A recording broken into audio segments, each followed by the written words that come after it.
রাসূল বলতেন সব সময়, হুসাইন তুমি আমার, আমি তোমার। তোমাকে যে মহব্বত করে সেজন্য আমি রাসূলকে মহব্বত করে। হুসাইনকে মহব্বত করা ইমানি দায়িত্ব। বিস্তারিত আলোচনা সামনে আসবে। হুসাইনের এক একটা ফোঁটা পবিত্র রক্তের বিনিময় প্রতিদান আমাদের সকলের দেওয়া দরকার আছে কিনা বলুন তো। হাসাইন আর হুসাইন বেহেশতি যুবকদের সর্দার হবে। যদি তাদের সাথে আমাদের বন্ধুত্ব ভালো সম্পর্ক না থাকে, তাহলে আমরা কোন সাহসে তাদের পাশে হাসর দিন দাঁড়াইতে পারব? তবে আজকে আমি বলবো, যারা এই মহরমের চাঁদে এই স্মরণে মাহফিলের আয়োজন করেছেন, নিশ্চয়ই আজকে আপনাদের কথাগুলো নবীজি রোজার পাশে বসে বসে ফেরেশতারা আপনাদের নাম আমার নবীকে শুনাইতেছে। এমনকি আমার নবী নিজেও কে কে এখানে আসছেন সব দেখতেছেন। তো আজকে কাঁচা বাজারের ব্যবসায়ী ভাইয়েরা মাহফিলের আয়োজন করেছেন নিজের রোজগারের পয়সা দিয়ে। হুসাইনের মহব্বতে কত যে আজকে আপনাদের ভাগ্য সামনে আসবে। আপনারা যেখানে বসে আছেন, এই জায়গাটা গতকালকে এমন সময় ছিল, এটা মার্কেটের কিছু দোকানদারির জন্য জায়গা। আগামী কালকেও কিন্তু এটা কিছু দোকানের জন্য জায়গা হবে, কি বলেন ঠিক কিনা? কিন্তু আজকে এটার দোকানের জায়গা নয়, এটার জন্য একটা জান্নাতের বাগান হয়ে গেছে। বলবেন হুজুর গতকালকেও ছিল দোকানের জায়গা, আগামীকালকেও দোকানের জায়গা, আজকে বেহেশতের বাগান কেন? রাসূল বলছেন যেখানে কোরআন হাদিসের আলোচনা হয় এটা বেহেশতের বাগান হয়। আমার নবীর কথা সত্য হবে না মিথ্যা হবে? যদি কেউ মিথ্যার আভাস আনে তার ঈমান থাকবে? প্যাকেট আছে, ভিতরে মামলত নাই, কি বলেন? আচ্ছা, রাসূলের কথা তো সত্য, এটা বেহেশতের বাগান। যারা এখানে বসে আছেন আমি প্রশ্ন করব, তাহলে আপনারা এখন কোথায় বসে আছেন? মাশাআল্লাহ, আপনারা কি বেহেশতি মেহমান হয়ে গেলেন? যারা দাঁড়িয়ে আছে তারা মনে বেহেশতের মেহমান হতে চায় না। রাসূল যদি বলেন এটা বেহেশতের বাগান, তাহলে আমাদের কি বসা দরকার নাকি দাঁড়ানো দরকার?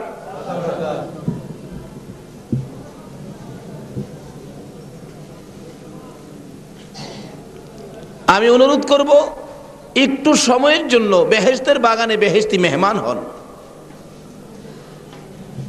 হয়তো কিছু কিছু ভাইয়েরা ভাববো একটু বসলেই বেহেশতের বাগানে মেহমান হব, সারা জীবন ভালো কাজ করি নাই, আজকে বুঝি বেহেশতের মেহমান হব, এখানে বসলে এটা কি বুঝে আসে না? আমি বলবো, আমরা যে নবীর উম্মত হয়েছি, এই নবীর উম্মতের জন্য বেহেশতের বাগানে আসা আর বসা এটা কোনো ব্যাপারই না। কেন? কিতাব খুললে পাওয়া যায়, হযরত আদম থেকে নিয়ে ঈসা আলাইহিস সালাতু ওয়াস সালাম পর্যন্ত সকল নবী রাসূলের জীবনী খুলে দেখুন, কোনো নবী রাসূলের উম্মতের জন্য বেহেশতের দরজা খুলে না, খোলা থাকে না। কিন্তু আমরা যে নবীর উম্মত, এই নবীর উম্মতের জন্য 12 মাসের মধ্যে একটা মাস আছে, পুরাটা মাস জান্নাতের দরজাগুলো খোলা রাখে। এমনকি জাহান্নামের দরজাগুলো বন্ধ রাখে।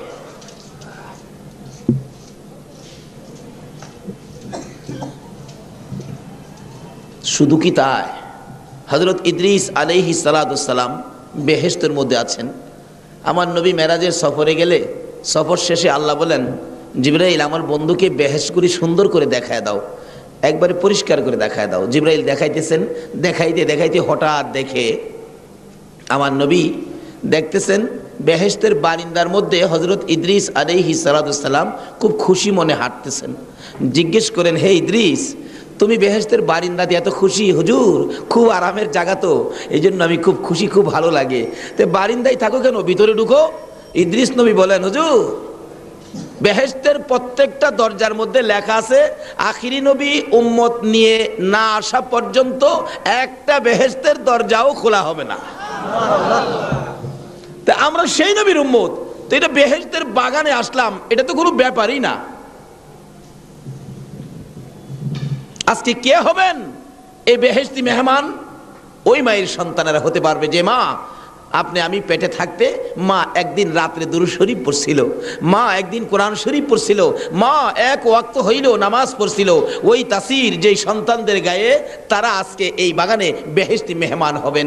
দেখবেন এখন তো পুরাপুরি মজলিস, পুরাপুরি আপনারা এই মাহফিল ভরপুর হয় নাই, কিছুক্ষণ পরে দেখবেন বাসা বাড়ির থেকে লোকজন আইসা ভিড় করবে। কেন? ওই যে মায়ের দুরুদের তাসির, কোরআন তালাওয়াতের তাসির, নামাজের তাসিরটা যেন ধাক্কা দিবে, আর বাসায় বাড়িতে দোকানে থাকতে পারবে না, বেহেশতের বাগানে এসে বেহেশতি মেহমান হয়ে যাবে। কেন? এই দরজাটা একমাত্র খোলা থাকে আখিরি নবীর উম্মতের জন্য। কোন নবী রাসূলের উম্মতের জন্য জান্নাতের টিকিট বিক্রি হয় না, যে জান্নাতের টিকিট অ্যাডভান্স কাটে না, দেওয়া হয় না। কিন্তু আখিরি নবীর উম্মতের 10 জনের জন্য 10টা টিকিট আমার আল্লাহ অ্যাডভান্স কাইটা দুনিয়াতে পাঠাইয়া দিচ্ছে। বলবেন হুজুর সেই কাউন্টার কি বন্ধ হয়ে গেছে? আমি বলবো না, এই কাউন্টার বন্ধ হয় নাই, এখনো কাউন্টার খোলা আছে। একটা টিকিট ইচ্ছে করলে আপনিও জান্নাতের কাটতে পারেন। কিভাবে কাটবেন এটা আলোচনার পরে আসতেছে ইনশাআল্লাহ। কে বলেন একটু সময় দিয়ে হুসাইনের মহব্বতে আপনারা এই মাহফিলে বসে থাকতে রাজি আছেন তো? তাহলে আসুন আগে বাড়ি।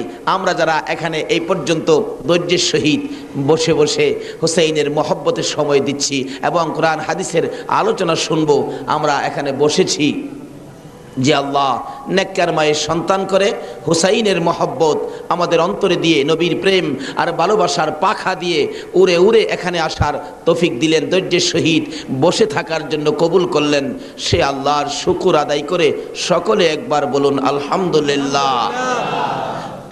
এইটা তো আখিরি নবীর উম্মতের আওয়াজ হলো না, এর চেয়ে বড় আওয়াজ তো মুসা নবীর উম্মতেরই দিত। কি বলেন, আমাদের নবী কি বড় না ছোট? কত বড় হবে বলেন তো? অনেক বললে কতটুকু বলবেন? অনেক না আকাশ পর্যন্ত বলবেন? আকাশের পরে কি আমার নবী নাই? আল্লাহ বলছেন যেখানে আমি রাব্বুল আলামিন সেখানে আমার নবী রাহমাতাল লিল আলামিন। তা আমি আল্লাহ যেখানে, আমার রাসূলও সেখানে।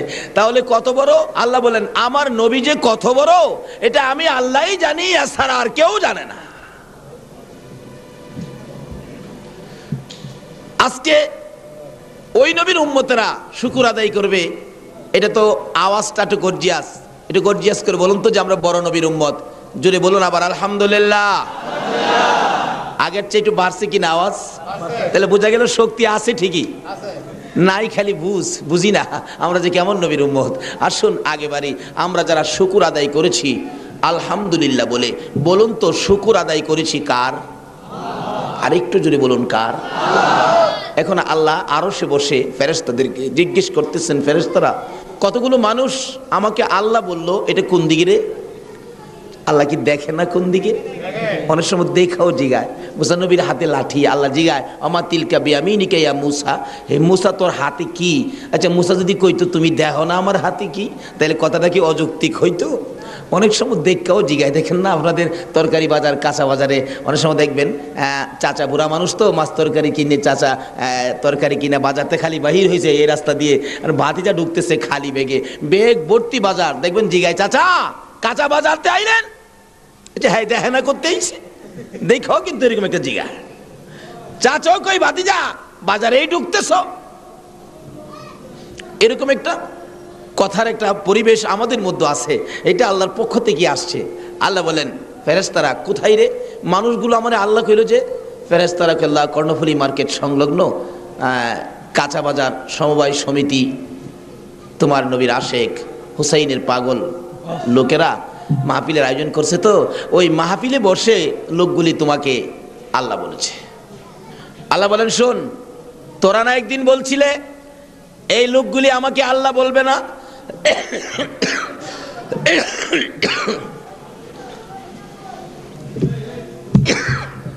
কিন্তু এখন তো তারা আমার আল্লাহ বলল। আমার দরকার নাই। তোরা তো একদিন আদম জাতি সৃষ্টি লগ্নে বলেছিলে তারা আমাকে ডাকবে না, কিন্তু আজকে যে তারা আমার আল্লাহ বলে ডাক দিল, কি এখন কি? ফেরেশতারা কেমন হলো?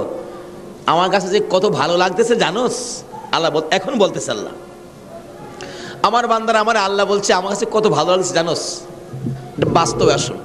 যেমন মনে করুন আপনাদের কর্ণফুলী এলাকা, আপনাদের চট্টগ্রাম এলাকার কোনো এক মা, একটা মাত্র ছেলে, 25 বছর বয়স ছেলেটা মাকে কোনোদিন মা বলে ডাক দেয় না, মার কথাটাই শুনতে পারে না, মার চেহারাটাই দেখতে পারে না। আচ্ছা, এরকম আচার আচরণ যদি কোনো সন্তান মায়ের সাথে করে, বলুন তো মার মনে ব্যথা আছে কিনা? আচ্ছা, আজকে মাহফিল থেকে যদি বাড়িতে যায় ডাক মারে, মা মা, এতদিন আমি বুঝতে পারি নাই, মা মা মা গো মা, দরদি মা। আচ্ছা, এই ডাকগুলি 25 বছর পরে যদি কোনো সন্তান মারে দেয়, বলুন তো মা খুশি হবে না বেজার হবে? মা দেখবেন সকালবেলা ঘুম থেকে উঠেই আশপুরুষী মহিলাদেরকে বলবেন, খালাম্মা, চাচি আম্মা, আপা, শুনছো আজকে 25 বছর পরে আমার পোলাটা কেমনে যে আমার আজকে মা কইয়া ডাকলো, এই ডাকটা শোনার পরে আমার কলিজাটা একবারে ঠান্ডা, এমনকি 25 বছরের ব্যথা এক ডাকে দূর হয়ে গেছে। আমার আল্লাহ বলেন, আরে দুনিয়ার মানুষ, একটা মায়ের মতো দরদি যদি একটা ডাকে 25 বছরের ব্যথা অন্তর থেকে দূর করে দিতে পারে, একটা মায়ের চাইতে কোটি কোটি গুণ দয়া আমি আল্লাহর বেশি। আজকে যারা আমাকে আল্লাহ আল্লাহ বলে ডাক দিয়েছো, আমি 25 বছর বুঝি না, 30 বছর বুঝি না, 100 বছর বুঝি না, 70-80 বুঝি না, এই মাহফিলে বসে যারা আমাকে আল্লাহ আল্লাহ বলে ডাক দিয়েছো, ও ফেরেশতারা শুনে রাখো, আমি আল্লাহর কাছে বড় মায়া হয় রে, বড় দয়া হয়। এই ডাকের বিনিময় আজকের মাহফিলের সকলের জীবনের গুনাহ আমি আল্লাহ মাফ করে দিলাম। প্রশ্ন আসতে পারে, হুজুর কোন কি এক ডাকে, এক ডাকে মাফ? অবশ্যই বলবেন, হুজুর আমরা মাপ পাইছি কিনা এটা বুঝবো কিভাবে? ভাইসা বুঝবেন কিভাবে বুঝাইতে চাচ্ছি, আপনারা একটু লক্ষ্য করেন, মিথ্যা কথা কইেন না। এখন যারা বসে আছেন, দাঁড়িয়ে আছেন, আচ্ছা বসে আছেন আর দাঁড়িয়ে আছেন, আপনাদের কি এখন ভালো লাগে না খারাপ লাগে? যাদের ভালো লাগে আপনি নিশ্চিত হন আপনার গুনাহগুলি মাফ হয়ে গেছে।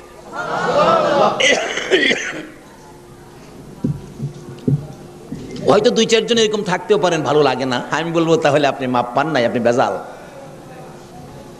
হুজুর কি করবো, বাসায় যাবো গা? অনুরোধ করবো যাইন না, আখিরি মোনাজাত পর্যন্ত বসেন। আখিরি মোনাজাতে সকলের সাথে হাত বাড়াইলে হয়তো আল্লাহ এই কথা বলতেও পারে, ফেরেশতারা এই লোকগুলি তো গেল না রে, সকলের সাথে বেরিয়েছে, আবার 2টা হাতও বাড়াইছে, এতক্ষণ যখন বসে হাত বাড়াইছে যা, আর সকলের মাপ দিলাম, এই 2-4 জন আর খালি দিয়া লাভ নাই, সকলের ফাঁকি ফুঁকি দিয়া যা, যাক রাখ। কি বলেন? কাঁচা বাজার থেকে আপনারা আলু কিনেন, তরি তরকারি কিনেন, বেগুন কিনেন, মাঝে মাঝে ভালো বেগুনের সাথে এই পোকা খাওয়া বেগুন যায় না? যায় না? আরে ভালো বাগুনের সাথে যদি পোকা খাওয়া বেগুন যাইতে পারে, আল্লাহ কি 2-4 জন বেজাল সকলের সাথে এক দামে দিতে পারে না?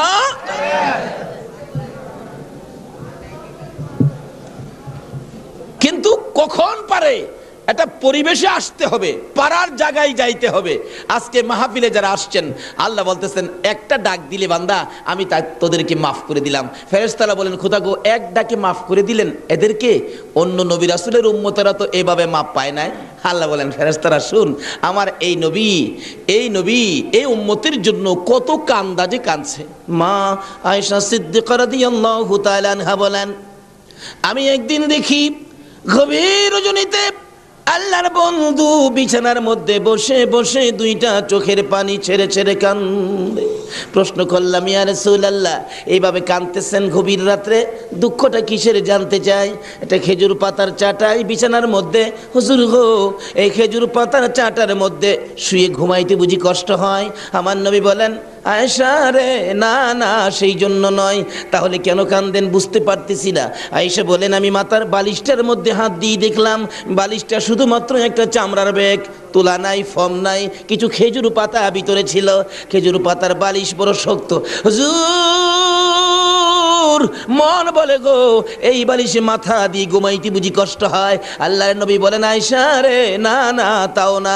হুজুর তাহলে কেন কাঁদেন বুঝতে পারতেছি না। ছোটকাল থেকে মা হারা হয়ে গেছেন, মায়ের ব্যথাই বুঝি কাঁদেন? না না তাও না। হুজুর গো এবার বুঝেছি, জীবনে কোনোদিন বাবার মুখ দেখেন নাই, এতিম হয়ে দুনিয়ার জমিনে আসছেন, বাবার কথা বুঝি মনে হয়ে গেছে। আমার নবী বলেন, আয়েশা রে না তাও না, বিছানার জন্য নয়, বালিশের জন্য নয়, মায়ের ভাইয়ের জন্য নয়, বাবার জন্য নয় রে আয়েশা, আমি কান্দি আমার গুনাহগার উম্মতের জন্য। আমার আল্লাহ বলেন, বন্ধু উম্মতের জন্য যখন এতই কান্দা, তুমি কান্দো, কথা দিলাম তোমার উম্মতের বেলায় যদি আমি একটু সুযোগ আমি পাই, আমি আল্লাহ ত্রুটি হয়ে গেলে কিভাবে গুনাহটা মাফ নিব, এই জন্য সবসময় ব্যস্ত থাকতেন, পাগল পাগল হইতেন, কিভাবে গুনাহটা মাফ নিব, কিভাবে মাফ নিব। আর আমার আল্লাহ সবসময় ব্যস্ত থাকেন আখিরি নবীর উম্মতের গুনাহ কিভাবে মাফ দিব। জোরে জোরে খান সুবহানাল্লাহ। قل يا عبادي الذين أسرفوا على أنفسهم لا تقنطوا من رحمة الله إن الله يغفر الذنوب جميعا إنه هو الغفور الرحيم। কি যে আমাদের ভাগ্য, বরকতটা হলো আখিরি নবী, শেষ নবী, উম্মতের কান্ডারি নবী। শুধু নবী নিজেই নয়, নবী উম্মতের নাজাতের জন্য দুইটা কলিজার টুকরা আদরের নাতি দয়কে পর্যন্ত উম্মতের নামে কুরবানি। শুধু নাতি দয় নয়, নবীর কলিজার টুকরা নয়নের মণি, যাকে নবী সবসময় মা মা কয়ে ডাকতেন, ফাতেমা পর্যন্ত এই নবীর উম্মতের জন্য, আমাদের জন্য নিজের সকল নেকি দান করে দিলেন। আজকে তাদের স্মরণে কিছু করা যায় না, এই ফতোয়া এই ফতোয়া, বেদাত ফেদাত, এই নেতা এই নেতার দিবস পালন হয়, স্মরণ করা হয়, বেদাত হয় না। যাদের রক্তের বিনিময়ে আমরা জান্নাতে যাব, যাদের জীবনের নেকি রোজগারের বিনিময়ে আমরা জান্নাত পাবো, আজকে তাদের স্মরণে কিছু করতে মুসলমানেরা আসতে চায় না। আসুন সামনে বাড়ি, সময় যদি বেশি হয় কষ্ট হবে আপনাদের? এই রাস্তায় সময় দিতে হবে, শিখতে হবে, না হয়তো বুশের মায়ের আরো খাবেন। কারণ কথা আছে, ইসলাম জিন্দা হতা হে হার কারবালা কি বাত। কারবালার রক্তে ইমানের গাছের গোড়ায় পানি দেওয়া হয়েছিল, কারবালার রক্তে ইমানের পাওয়ার বেড়েছিল। আজকে রক্তের প্রতিদান, রক্তের প্রতিশোধ নেওয়ার জন্য আমরা আসি না, বিদায় আজকে মুসলমান নিস্তেজ বিজাতিদের হাতে মার খাইতে হচ্ছে। আবার যদি কারবালার রক্ত যদি বিশ্বজুড়ে ছিটকে পড়ে, ইনশাআল্লাহ মুসলমানদের বিজয়ের পতাকা আবারও উড়বে। কিন্তু একটু সময় দিতে হবে। আছেন তো হুসাইনের পক্ষে? আপনারা যদি থাকেন হুসাইনের পক্ষে, ফুলসিরাতের ঘাটে হুসাইন দাঁড়িয়ে থাকবে আপনাদের পক্ষে। এই নেতা আর পাইতেন না। কত নেতা নেত্রীর পিছে আমরা ঘুরি, বেউপাই দেখলে নেতা নেত্রী তিনতলায় গুলি খায় মরলে আমরা মরি, জানালার ফাঁকে তা দেখে কয়জন মরছে। আর এমন দরদি নবীর পক্ষে আসতে রাজি হয় না। আমার নবী দুনিয়ার থেকে বিদায় হবেন, আল্লাহ বলতেছেন, জিবরাইল আমার বন্ধুকে প্রস্তাব করো, আমার নবীর দেহ মোবারক আমার আরশের ডাইন পাশে রাখবো। রাসূল বলেন না, সিদরাতুল মুনতাহে রাখবো। রাসূল বলেন না, জান্নাতুল ফিরদাউসে রাখবো। রাসূল বলেন না, একটাও মানি না। আমার আল্লাহ বলেন, তিনটা কথা বললাম বন্ধু, একটা রাখলেন না, আপনার কি কথা? আমি আল্লাহ রাখবো। রাসূল বলেন, আমার সমস্ত পৃথিবীর উম্মতের ব্যথা বুকে নিয়ে সোনার মদিনার মাটিতে শুয়ে থাকতে চাই। আজকে এই নবীর মায়া নাই মিয়া, এই নবীর প্রেম মহব্বত নাই, বিধায় আজকে মার খায়। আসুন রাস্তা খুঁজে বের করি, কোন রাস্তায় গেলে আমাদের বিজয় হবে, দুনিয়া ও আখিরাতে আমাদের বিজয়ের পতাকা উড়বে। একটু লম্বা হইলেও সময় দিতে রাজি আছেন না? এইরকম রাত্র আর কয়টা এই দেশে থাকবেন কেউ কি বলতে পারেন? আজকে এখানে এমন হতে পারে, কালকে এমন সময় কবরে। হয়তো কিছু বিজ্ঞান মার্কার যুবক বলবেন, হুজুর কোন কি আমরা কালকে কবরে যাব? আমার দাদাই তো এখন মরে নাই, দাদার পরে বাবাই মরবো, সিরিয়ালে যাবো নাকি? কি বলে, এরকম কি আশা কেউ করতে পারেন? মানে বাস্তবে যদি বুঝতে চান, আমার বাড়িতে যেতে হয়। আমার বড় ভাই, আম্মা আব্বা জীবিত, বড় ভাই, 5টা বাচ্চা, ছোট্ট ছোট্ট 5টা বাচ্চা ফেলে হঠাৎ স্ট্রোক করলেন। ধরে টানতেছি হসপিটাল নিব। আমার চিল্লানি শুনে ভাই চক্ষু দুইটা খুইলে আমার দিকে একটু তাকাইছে, চোখের পানি ছাইরা চোখটা বন্ধ, ঠোঁট দুইটা কাঁপতেছে, কি যেন বলতো বাচ্চাদের জন্য, কিন্তু অবশেষে ঠোঁট দুইটা কাঁপাও বন্ধ হয়ে গেল, কিছু বলতে পারলেন না। হঠাৎ দেখি আমার হাতের মধ্যে মাথাটা ছাইরা দিছে। বাচ্চাগুলো এতিম, 4 দিন 5 দিন পর পর বাড়িতে গেলে আবার ছেলেটা দেখলে দৌড়ায় আসে, আব্বু আসতেছে। আবার ছোট ছোট ভাতিজাগুলো দৌড়ায় আসে, সামনে আইসা চোখের পানিগুলো ছেড়ে ছেড়ে জিগায়, কাকা কাকা গো, আমরার আব্বু কি আর কোনোদিন আইতো না? ये हम सब मुसाफिर हैं, वही आखिर ठिकाना, कोई आगे रोआना है, कोई पीछे रोआना। আমরা কেউ এই দেশের বাসিন্দা নয়। দোকানদারি করতে পারবো, দোকান থাকবে, মার্কেট থাকবে, দোকানদার থাকবে না। আমরা সকলে দেশের মেহমান। একদিন এই দেশ, এই মার্কেট, এই দেশ ছাড়তে হবে, এই পোশাক খুলতে হবে, সাদা পোশাক পরতেই হবে, কবর দেশে যাইতে হবে। তার আগে আসুন একটু সময়, যখন আল্লাহ আমাদেরকে কবুল করেছেন, যদি একটু বেশিও লাগে এই মাহফিলের বরকত নেওয়ার জন্য একটু সময়টুকু দিতে আপনারা রাজি আছেন না? যে কে কে রাজি একটু হাত তুলে দেখান তো দেখি। মাস আল্লাহু আকবার।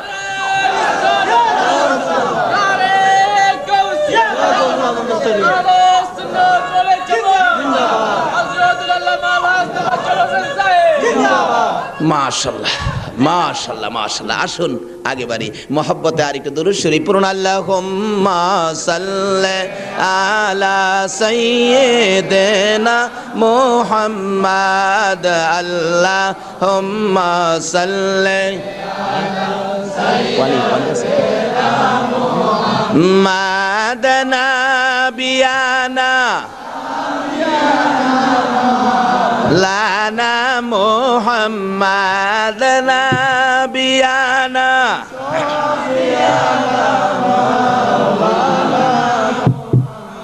দিবানিশি মনে রে আমার আর দিও না যন্ত্রণা।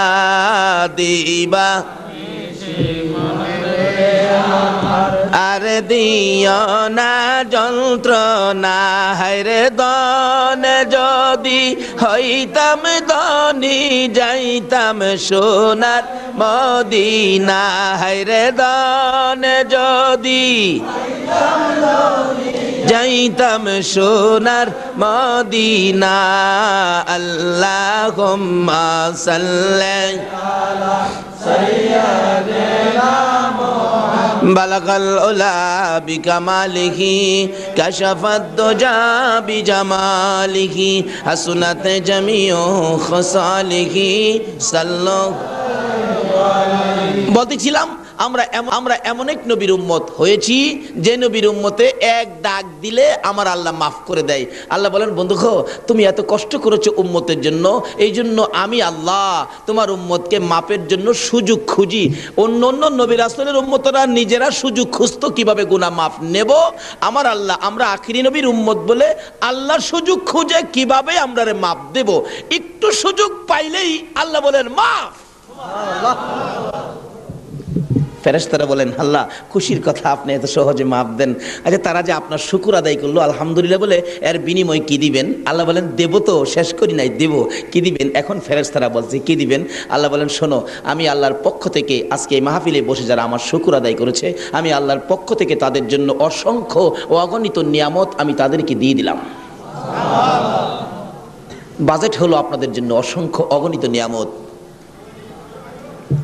এটা লেখার জন্য দুইজন ফেরেশতা আছে কিনা? তারা জানি কই থাকে? দুই কাঁধে। কি এখনো আছে? সবসময় থাকে? যখন মিথ্যা কথা কই তখনও থাকে, যখন অন্যায় করি তখনও থাকে। তাহলে আমরা কিভাবে অন্যায় করি? ফেরেশতারা যে আছে, কি করতেছি, কাদের মধ্যে আছে এবং কে কি করি সবগুলি লিখতেছে। নাকি আবার ভাবেন অন্যায় করেন সময় ফেরেশতারা থাকে না? আমাদের এলাকায় ঘটনা ঘটছিল, এক বেচারা গরিব মানুষ বিয়ে করছে, বুঝাইছে খুব, এই সেই খুব বড় লোক। বিয়ে করে বিবি সাহেব বাড়িতে আনার 6 মাস পর্যন্ত একটা মাছ কিনা বিবিরে খাওয়াইতে পারে নাই। গোশত তো বলতেই না। 6 মাস পরে বিবি একদিন দুঃখ করে বলতেছেন, কই বিয়ে দিল, 6 মাসের মধ্যে একটা মাছ খাইতে পারলাম না, আলুর ভর্তা আর কত খামু। ছেলেও আফসোস করতেছে, হায় তোমাকে বিয়ে করার আগে প্রত্যেক দিন বড় বড় মাছ এবং মুরগ গরুর গোশত খাইতাম, কিন্তু তোমাকে বিয়ে করার পর একদিনও আর আনতে পারি না, কি যে কপাল। চাচি আবার শুইনা ফেলাইছে। চাচি কই, কি রে কেরামত আলী, ওই তুই কোন দিন গোশত আর মাছ আনছিলি? কয়, চাচি যেদিন মাছ আনছিলাম তুমি বাড়িতে ছিল না। আপনি মাছ আনেন দিন চাচি বাড়িতে নাও থাকতে পারে, আপনি কিন্তু ভাববেন না আপনি অন্যায় করেন সময় ফেরেশতারা কাঁধে থাকে না, এটা কিন্তু ভাববেন না।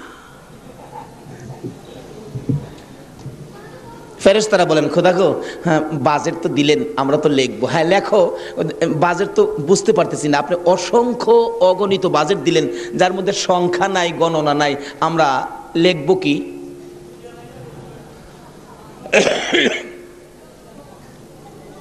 আল্লাহ বলেন মিয়ানে আশেকে মাশুকে রমজিস কিরামান কাতিবিন রাহম খবর নিস। জোরে জোরে কোন ফেরেশতারা, আজকের এই মাহফিলের আমার এই বান্দাদের সাথে আমি আল্লাহর এমন একটা মহব্বতের খেলা শুরু হয়ে গেছে। আজকের এই মাহফিলের বাজেটের খবর কিরামান কাতিবিন জানবে না।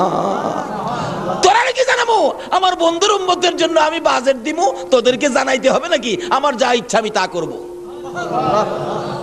দুইজন ফেরেশতা আমাদের কাঁধে, তারা তো এখন টেনশনে পড়ে গেলেন, কয় কিরে আমরা লেখার দায়িত্ব দিলেন, লিখবো, ওখানে আমাদেরকে জানাবে না, এটা কেমন কথা? আচ্ছা দেখি জানবার আমাদের জায়গা আছে। হ্যাঁ, এখন আরজ করতেছে জিবরাইলের কাছে, জিবরাইল আপনি তো সর্দার। বলে হ্যাঁ। আচ্ছা একটা বাজেট এখন হইল অসংখ্য অগণিত, এর তো সংখ্যা পাই না, গণনা পাই না, আমরা লিখবো কি? আচ্ছা আপনি কি জানেন এটার সংখ্যা বা সীমানা কতটুকু, কতটুকু এটার সীমানা শেষ? জিবরাইল কই কেন? আমরা টেনশনে আছি। করে তোর আর কি টেনশন, আমি তো সর্দার হইয়া তোর চেয়ে বেশি টেনশন। কেন কেন? আরে আমিও তো এই বিপদে আছি। কেমন? একটা রাত্র আখিরি নবীর উম্মতের বাজেট, যার নাম লাইলাতুল কদর, এটার বরকত হলো 1000 মাসের চাইতে বেশি।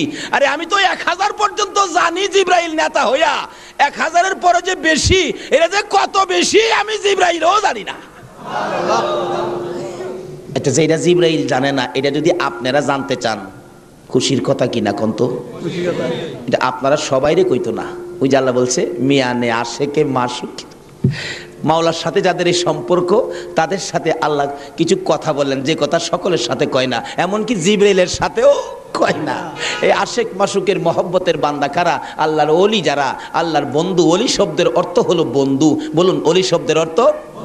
অনেক সময় বন্ধুর সাথে কত কথা আছে যেটা মজলিসে বলা যায় না, কিন্তু বন্ধুর সাথে বন্ধু ডাইকা নিয়ে হয়। মার্কেটে কথা বলার ইচ্ছা ছিল, কয় দোস্ত এখানে বলা যাবে না, বাড়িতে যায় কমু। বাড়িতে যায় দেখে মানুষের ভিড়, তখন কি করে দিগায় কানে কানে ঘুমু। এই বন্ধুর সাথে বন্ধু কানে কানে কথা কয়। আল্লাহর ওলি যারা, এমন কিছু কথা আছে যে এই কথার খবর জিবরাইল জানে না, কিরামান কাতিবিন জানে না, আমার আল্লাহ কয় তাদের সাথে আমি কানে কানে কথা কই। যাদের সাথে কানে কানে আল্লাহ কথা কয় তাদেরকে যদি জিগান সবে কদরের বরকত কত, আল্লাহ তাদেরকে বলে দিছে, তারা দেখবেন বলে দিবে সবে কদরের বরকত হলো হাসরের জমিন যেদিন কায়েম হবে, আদাত উপরে সূর্য, মাথার মগজ সূর্যের তাপে গলে গলে নাকে দিয়ে, কানে দিয়ে, মুখে দিয়ে, চোখে দিয়ে বাহির হবে, পানির জন্য জিহ্বা বাহির হয়ে পায়ের নিচে চলে যাবে। ওই বিপদের দিন জান্নাতে যাওয়ার জন্য যত নেকি দরকার এর চেয়ে বেশি নেকি সবে কদরের মধ্যে আছে। এটা কার কাছে বলবে? আল্লাহর বন্ধুদের কাছে, কানে কানে। ভাই সাহেব কানে কানে যেটা কয় এটা কিন্তু মারফত, এটা হলো মারফত।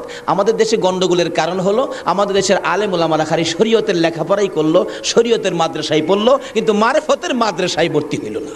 যতদিন পর্যন্ত শরীয়তের ইলম অর্জন করার পর মারফতের মাদ্রাসায় ভর্তি না হয়েছে, এই আলেম দ্বারা সমাজে সুষ্ঠু কোনো কাজ হবে না, খালি ঝগড়া ফাসাদ, মারামারি, কাটাকাটি, হিংসা বিদ্বেষ পারবে। শরীয়তের মাদ্রাসায় লেখাপড়ার শেষে মারফতের মাদ্রাসায় ভর্তি হতে হবে। যারা মারফতের মাদ্রাসার ওলি যারা, তাদের জীবনী খুলে দেখুন। রমজানের আগে ভারত সফর ছিল, বেশ কয়েকটা প্রোগ্রাম ছিল।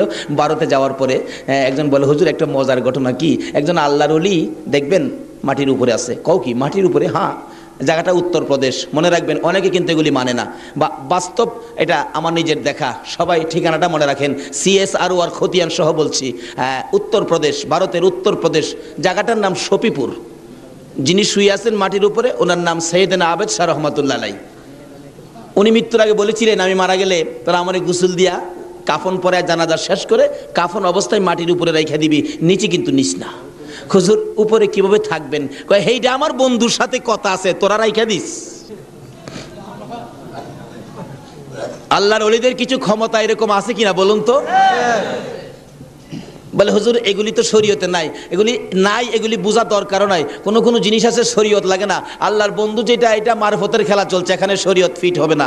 আর শরীয়ত ছাড়া চলবে হুজুর? শরীয়ত ছাড়াও চলবে। কিছু জিনিস আছে দলিল ফলিল নাই, দলিল ফলিল ছাড়াও কিছু জিনিস চলে। কি বলেন? মাঝে মাঝে কিছু জায়গা আছে না, খাস জায়গা যেটা দলিল নাই, যে সমস্ত জায়গার দলিল ফলিল নাই, এই জায়গাটার আমরা কি বলি? খাস বলি না, খাস। দলিল ফলিল নাই। আল্লাহ বলেন আমার কিছু বন্ধু আছে, এটা আমি আল্লাহর খাস, এটা লাগে দলিল ফলিল নাই। জোরে জোরে কর না সুবহানাল্লাহ।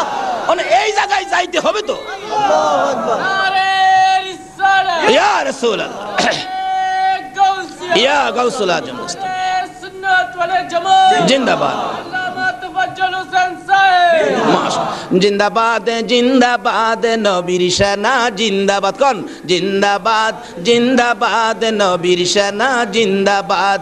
আমল করো নামাজ রোজা কায়েম করো সুন্নিয়াত, আমল করো নামাজ রোজা কায়েম করো সুন্নিয়াত। জিন্দাবাদ জিন্দাবাদ নবীর সেনা জিন্দাবাদ জিন্দাবাদ নবীর সেনা জিন্দাবাদ। আরে নবীজির আশিক যিনি মরে ও মরে না তিনি। কন্যা নবীজির আশিক মরে ও মরে না তিনি। কাফন পরে ঘুমিয়াছে গাউসুল আজম বগদাদ, কাফন পরে ঘুমিয়াছে গাউসুল আজম বগদাদ। জিন্দাবাদ জিন্দাবাদ নবীর সেনা জিন্দাবাদ জিন্দাবাদ।